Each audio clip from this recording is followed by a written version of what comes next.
Hello everyone and welcome to this video. In our last video, we talked about Forex fundamentals. Now that you've understand the fundamental of Forex trading, in this video, you will learn how currency movements are calculated, you will learn about lot size, you will learn about leverage, then you get to understand how we can combine all of this to take a trade. So let's get into it. So if you've not been able to watch the first video, I will advise you go and watch the video now because I will be using a lot of terminologies from our last video in this video. So in humans, our movements are calculated in steps, but in currency movements are calculated in pips. What is a pip? Simply stands for percentage in points. In currency, movements are calculated in pip. Pip is the price movement. As a currency is trending up or trending down, we are calculating the movement in pip. And a pip located the fourth decimal place. For example, we have our major currency, Europe USD. The price is 1.100. Pip is located at the fourth decimal place. We have a decimal here. You count from 1, 2, 3, 4.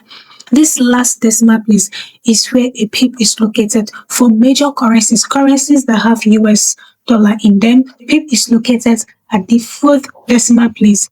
For minor currency, the pip location is different. For example, USDJ PY 150.20.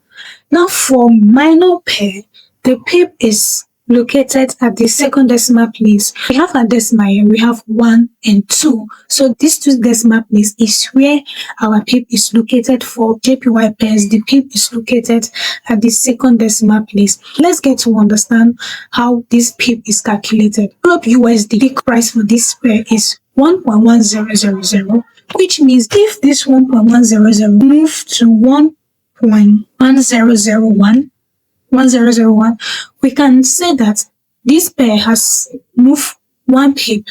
If a pair is moving up, we are adding the pips, but if a pair is moving down, we are deducting the pip because it's decreasing in value. If this 1.1000 changes to 1.1001, we can say that this pair has moved 1 pip, and if it changes to 2 pips, we can say it has gone up 2 pips. Same thing applicable to JPY pairs. So we have 150.21. We can say that USD JPY has moved 1 pip. If this one changes to 2, we can say USD JPY has moved 2 pips. That is how you calculate currency movement in pips. Basically, this is what a pip is all about. Now that you've understand what a pip is, let's talk about lot size. Imagine you, a trader, enter the market to buy a currency. Lot size is what determines the quantity of that currency that trader is going to buy. Like in our last video, we talked about base currency and put currency, and I say that base currency is the currency you are either buying or you are selling. If I want to buy a currency, the quantity of a currency that I want to buy, the lot size is what determines the quantity of the currency I want to buy. What is a lot size? Let's take a lot size as quantity of the base currency you want to buy. Basically, the lot size is the trade size. This lot size comes in types of lot size. And we have the standard lot, which is 1.0. Standard lot represent 100,000 units of a base currency. The mini lots, which is 0.1, represent 10,000 units of a base currency. Micro lots, which is 0.001, represent 1,000 units of a base currency. For a standard lot, I am buying 100,000 units of the base currency. Our base currency here is the euro. So for a minute lot, I am buying 10,000 units of euro. For micro lots, I am buying 1,000 units. Lot size determines the quantity of the base currency you are buying. One standard lot is $10 for 1 pip. Mini lot 0.1 for 1 pip is $1. For micro lots 0.01. For micro lots 0.1 cent. This is how lot size is calculated. The quantity of the base currency you are buying. If I want to buy a base currency using the standard lot, 1 pip movement is $10. Using mini lot, if it move 1 pip, is $1. Using a micro lot, remove one pip, which is 0.1 cent. This is what a lot size is the trade size. Let's get to understand what we call leverage. What is a leverage?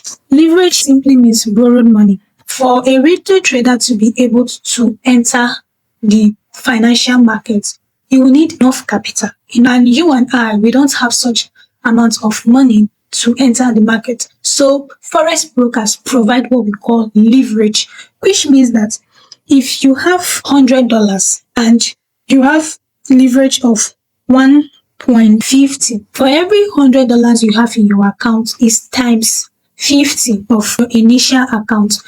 Now let's go back to this lot size. If Euro USD is selling for 1.100, which means that this amount here represents 110,000 US dollars. You and I as retail traders, we don't have up to this amount, which means we cannot trade. The only way we can trade is by using leverage. Leverage is borrowed money. You are borrowing money from a broker to trade.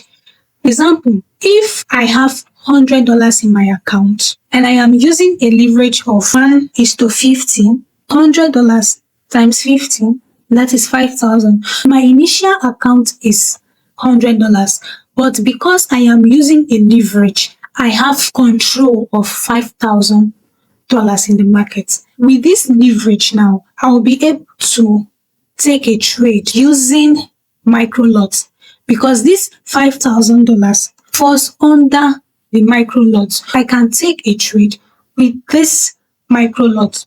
Now, if I am using a leverage of 1:100, that means my $100 will become $10,000. By leverage, you can use a small amount of money and control a bigger amount of money in the market. You need to understand that the higher your leverage, the higher the risks involved. As brokers is providing you with leverage, you need to be smart not to over leverage, because if you use higher leverage, there's a probability of you blowing your accounts before you even make money. Let's talk about stop loss and take profit. Stop loss is a point where a trader is comfortable to take a loss. Example, I opened a trade with USD and my stop loss is 15 pips. That means if price gets to where my stop loss is, which is 15 pip, I am comfortable to take a loss. Take profit is a point where a trader is comfortable to take whatever amount of money they've made in the market. If my take profit is 100 pips, that is where I want to take my profits. When price gets to that 100 pips, I am comfortable to take whatever profits that the market has given me. Now that you've understand what a pip is, a lot size, a leverage, stop loss, take profits, and let's use all of this knowledge to take a trade. Here we have this chart. This is an example of a trade I want to take.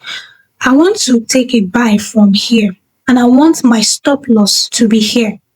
This point, I want my take profit to be here. Let's see how we can use a pip and a lot size. For this trade now, from this point here to here is 9 pips. Then from this point, from here to here is 33 pips.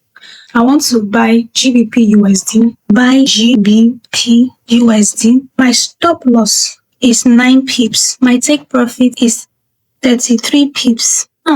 I've been able to identify my stop loss and my take profit. This is where using a lot size comes in.